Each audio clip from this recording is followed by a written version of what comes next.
आज हम पढ़ेंगे BA part second paper first मंत्रिमंडल का गठन या कैबिनेट का गठन किस प्रकार होता है।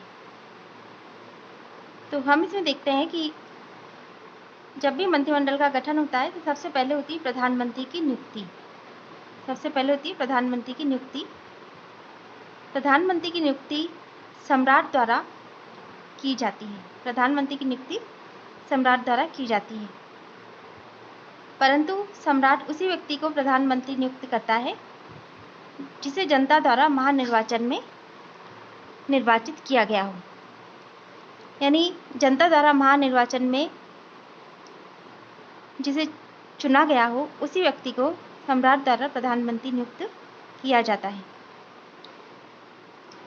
परंपरा ये चली आ रही है कि लोक सदन के बहुमत के नेता को सम्राट आमंत्रित करता है कि वह प्रधानमंत्री का पद ग्रहण करे। लोक सदन यानी हाउस ऑफ कॉमन्स के बहुमत दल के नेता को आमंत्रित किया जाता है कि वो प्रधानमंत्री पद ग्रहण करे। इसमें सम्राट की व्यक्तिगत इच्छा का कोई महत्व नहीं होता है, किंतु यदि प्रधानमंत्री अकस्मात त्यागपत्र दे दे या उसकी मृत्यु हो जाए तो ऐसी स्थिति में सम्राट द्वारा अपने विवेक का प्रयोग किया जा सकता है।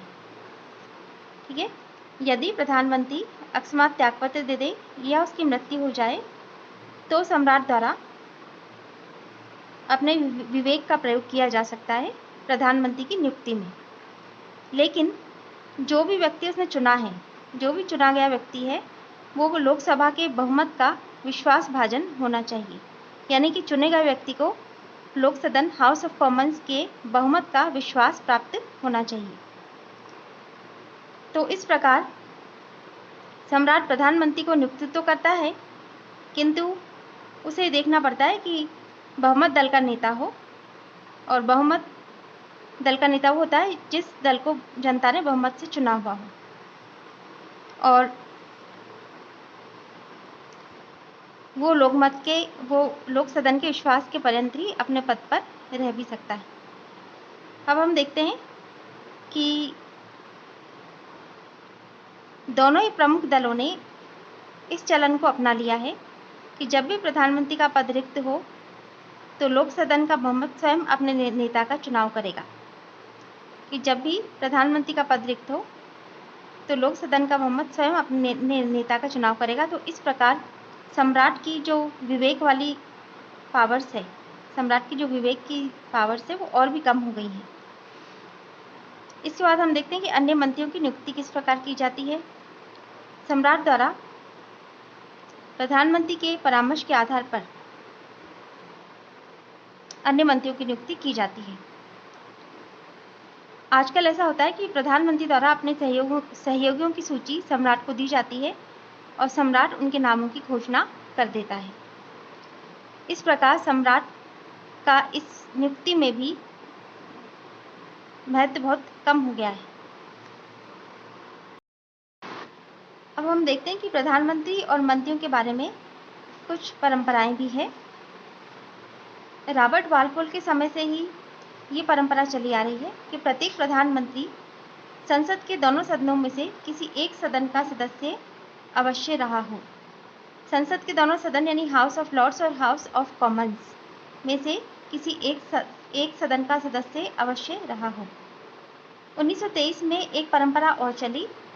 जब सम्राट जॉर्ज पंचम थे तो जॉर्ज पंचम के द्वारा कर्जन के स्थान पर बाल्डविन को प्रधानमंत्री पद प्रदान किया गया। और वो इसलिए प्रदान किया गया क्योंकि वो लोक सदन के सदस्य थे।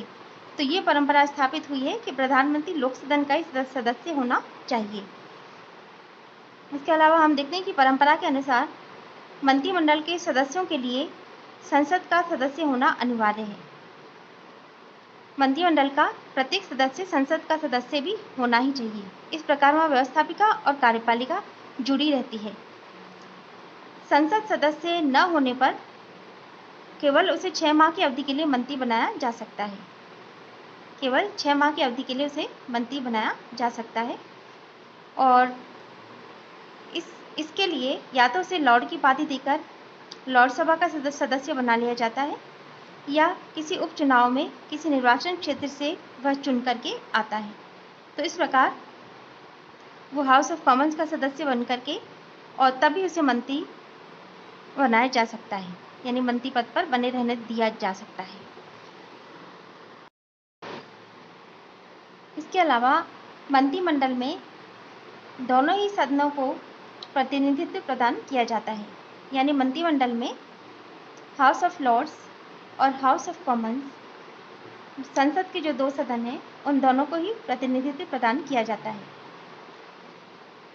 सामान्यतः प्रत्येक कैबिनेट में 4 मंत्री लॉर्ड सभा में से बनाए जाते हैं, 4 मंत्री लॉर्ड सभा में से लिए जाते हैं, किंतु ये जरूरी नहीं है। इसके अलावा हम ये देखते हैं कि प्रधानमंत्री अपने सहयोगियों के चुनाव में स्वतंत्र होता है। प्रधानमंत्री अपने सहयोगियों के चुनाव में स्वतंत्र होता है और वो सम्राट को केवल अपने सहयोगियों की सूची दे देता है, जिसके आधार पर सम्राट उन्हें मंत्री पद पर नियुक्त कर देता है। लेकिन फिर भी प्रधानमंत्री देखता है कि जब अपने सहयोगियों को वो चुनता है तो उस समय दल के अंदर विभिन्न व्यक्तियों की क्या स्थिति है, दल के अंदर विभिन्न व्यक्तियों की क्या स्थिति है, वो बहुत ज़्यादा महत्वपूर्ण है, बहुत ज़्यादा लोकप्रिय हैं और बहुत ज़्यादा उनको राजनीति की गहरी समझ है, या उनको विदेश नीति की बहुत समझ है। इस प्रकार दल के अंदर विभिन्न व्यक्तियों की स्थिति क्या है, इसको देख करके वो उनको मंत्री पद प्रदान करता है। वो ये भी देखता है कि विभिन्न भौगोलिक क्षेत्रों का प्रतिनिधित्व हो रहा है या नहीं। जब वो मंत्री नियुक्त करता है तो ब्रिटेन के विभिन्न भौगोलिक क्षेत्रों का प्रतिनिधित्व हो रहा हो, इस आधार पर मंत्री नियुक्त करता है। इसके अलावा वो ये भी देखता है कि विभिन्न समुदायों का प्रतिनिधित्व हो रहा है या नहीं, यानी ब्रिटेन में जो अलग अलग समुदाय हैं, अलग अलग धर्म के, अलग या भाषाओं के, या अलग अलग व्यवसायों के का प्रतिनिधित्व हो रहा है या नहीं। इसके अलावा वो ये भी देखता है कि सदस्यों की दक्षता, यानी सदस्य कितने सक्षम हैं, कितने दक्ष हैं कोई भी प्रशासनिक कार्य करने में, कोई भी राजनीतिक कार्य करने में। इसके अलावा उनकी समाज सेवा की कितनी भावना है, यानी कि वो समाज सेवा की भावना से कर रहे हैं या अपने व्यक्तिगत लाभ की भावना से प्रेरित हैं। इन सब बातों का भी उसको ध्यान में रखना पड़ता है और इन्हीं सब बातों के आधार पर वो उनको मंत्री नियुक्त करता है। इसके अलावा हम ये देखते हैं कि वैधानिक दृष्टिकोण से अगर हम देखें तो प्रधानमंत्री सहयोगियों के चुनाव में स्वतंत्र है, यानी कि प्रधानमंत्री किसी कम महत्वपूर्ण व्यक्ति को भी मंत्री बना सकता है, किसी वरिष्ठ को न बनाकर कनिष्ठ व्यक्ति को भी मंत्री बना सकता है। तो उस तरह सहयोगियों के चुनाव में वो एक तरह से स्वतंत्र है। और हम देखते हैं कि जो गठबंधन सरकार, जब ब्रिटेन में कभी गठबंधन सरकार बनती है, यानी कि वहाँ जो 2 प्रमुख दल हैं, जैसे मजदूर दल और अनुदार दल, यदि कभी इन दोनों दलों में से किसी एक को बहुमत प्राप्त न हो और 2-3 दलों की सरकार बने, तो गठबंधन सरकार के समय में प्रधानमंत्री की शक्ति सीमित हो जाती है। इसके बाद उसको सभी दलों में से मंत्री बनाने पड़ते हैं। और इसके अलावा हम देखेंगे कि मंत्रिमंडल की सदस्य संख्या निश्चित करना, यानी मंत्रिमंडल की सदस्य संख्या कितनी होगी, उनमें विभागों का जो वितरण करना है, किसको गृह विभाग दिया जाएगा, किसको विदेश विभाग दिया जाएगा, किसको कृषि विभाग दिया जाएगा, किसको शिक्षा विभाग दिया जाएगा, ये विभागों का वितरण करना, उनके स्तर निर्धारित करना कि ये मंत्रिमंडल का होगा या उपमंत्री होगा या संसदीय सचिव होगा, उनके स्तर निर्धारित करने का कार्य, मंत्रिमंडल में परिवर्तन करने का कार्य, यानी कि उनके विभागों में फेरबदल करने का कार्य, ये सब कार्य प्रधानमंत्री के द्वारा ही किए जाते हैं। इसीलिए आजकल इसे प्रधानमंत्री शासन भी कहा जाता है, क्योंकि मंत्रिमंडल पूरी तरह प्रधानमंत्री पर निर्भर हो गया है। इसके अलावा हम ये देखते हैं कि स्पष्ट बहुमत अगर कभी प्राप्त न हो तो ऐसी स्थिति में संयुक्त मंत्रिमंडल भी बनता है और संकट के समय में राष्ट्रीय मंत्रिमंडल भी बनता है, और जब प्रथम और द्वितीय विश्व युद्ध हुआ तो युद्ध मंत्रिमंडल भी बना था। कि मंत्रिमंडल की एक आंतरिक समिति थी जिससे युद्ध मंत्रिमंडल अस्तित्व में आया था। तो इस तरह हम देखते हैं कि मंत्रिमंडल का जो गठन है उसमें कुछ निश्चित बातें हैं कि पहले प्रधानमंत्री की नियुक्ति सम्राट के द्वारा होगी, लेकिन वो उसी व्यक्ति को नियुक्त करेगा जो बहुमत दल का नेता होगा, जिसको जनता ने निर्वाचित किया होगा, और जिस दल को उसने बहुमत दिया होगा उसी के नेता को प्रधानमंत्री बनाया जाता है। प्रधानमंत्री अपने सहयोगियों की नियुक्ति करता है। हालांकि नियुक्त सम्राट करता है, लेकिन प्रधानमंत्री वो सूची देता है जिसके आधार पर सम्राट उनको नियुक्त करता है। प्रधानमंत्री और मंत्रिमंडल के सदस्यों का संसद सदस्य होना जरूरी होता है, और प्रधानमंत्री इनकी नियुक्ति में और हर कार्य में काफ़ी स्वतंत्र होता है।